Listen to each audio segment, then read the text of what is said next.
mudala Fred.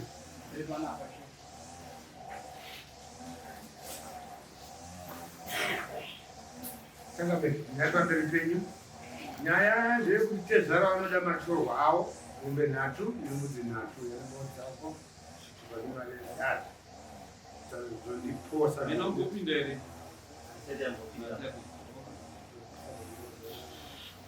ambuya oraidiomufanini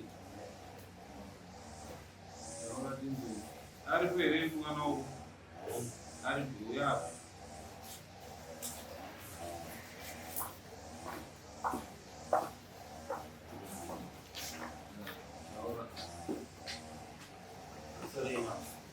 ininde kusagadzira food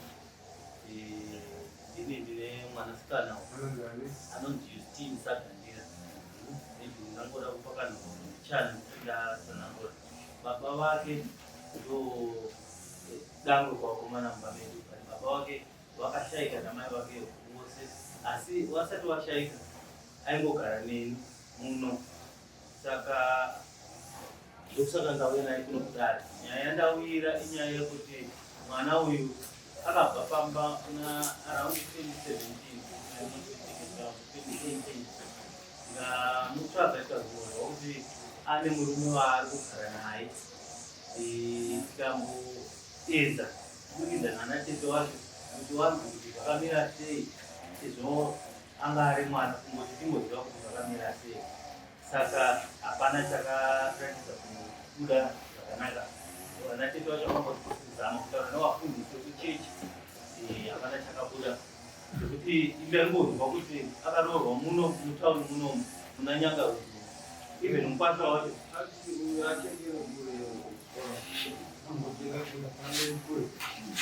even mukwasha wacho kana kuti ndimuzive ndatotanga kutomuonawo pano nhasi indaitongonzwa chinzi musa ndinotoshambisika kutonzwa zvakare kuti anonzi mudhara panapa saka chaita kuti ndinyanye kuuya nyaya yekuti mwana ako kuti apo nepapo achinifonera baba tiri kusangana nematambudziko but maoko angu anenge akasungwa nekuti inini nemukwasha wacho ndine ndisingamuzivi saka ndaona kuti zvakanaka kuti ndiuye kuno kudare nditi pa 5-6 years dzamagara dai mandionawo kuitira kuti kana kuri kufambidzana ndikukwanisewo kuti kana pane zvinoda kugadziriswa tikwanise kunge tichiziwana ndo nyaya yandinayonoda chichibva mapedzisa pane vana vairi vari muno mudare muno mombe 3 nemudzi 3 ya totangokumbira pfuma yacho because hapana chakambobviswa kana kuti timuziva titomuziva hakusati pagara pasi kuti mubvumirane pfuma anobvisa madhameji then mozouya munyatsozogara kudzidzisana pfuma asi zvaanenge abvisa padare haazozvibvisi zvizwa mombe nhatu nembudzi nhatu madhameji ayo pano mombe nhatu idzo yekutanga inenge yakamirira mai mombe yamai unenge wabvisa mombe yababa unenge wabvisa mombe dzematorwa unenge wabvisa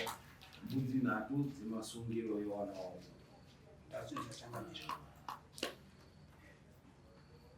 saka unoti unobvisa here kana kuti mombe imweyo inenge iri 350 which is 1050 pamombe mbudzi 40 120 ndobva yaita 1170 kana cash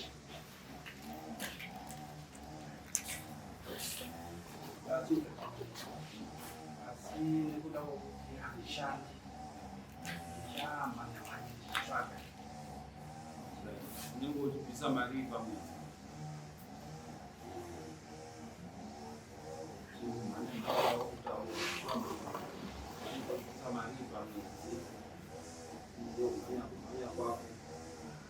pamwedzi ndikaita $20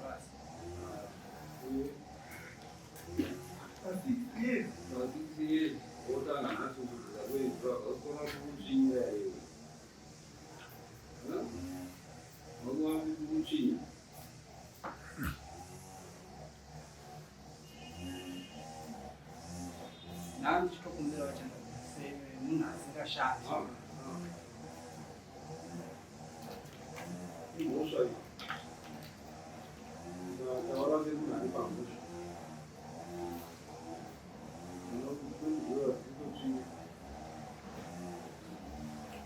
mapiro angu ndotoshandisika kutobata wangu hashandi nekuti inini nekungodzwa kwandinoita even nemwana wangu vanoti auto electrician even wazhinji vanogadzirwa mota naye saka ndotoshandisika mudare rino kunza kuti anoti hashandi. Kushanda mazuva anaya vanhu fana ndiri mafumo hapatina mafumo yarakuperwa zvitikinyana mazvaroona zvitaira rega chamo Ishobani asi mabasa acho ndo anenge asika saka ndataura pay obvisa 200 pamwedzi wega wega starting una February 200 every month 6 months to pay wakwanisa kutenga bombe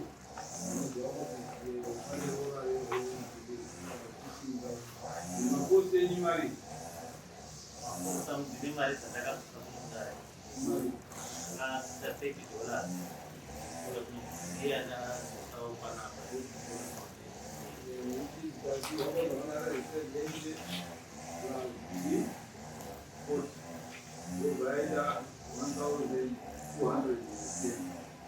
Saka every month for 6 months 200 wazobvisa 210 obvisira pano mari yotendei pera kwafebruary 28 february march muna march ndiwe ndasina kubvisa chabhondo evision yakutoya ndochisongo chachitomesapa anotakotambira muna march first week yamarch pam every mwezi uchamutora pana 200 kusvika 5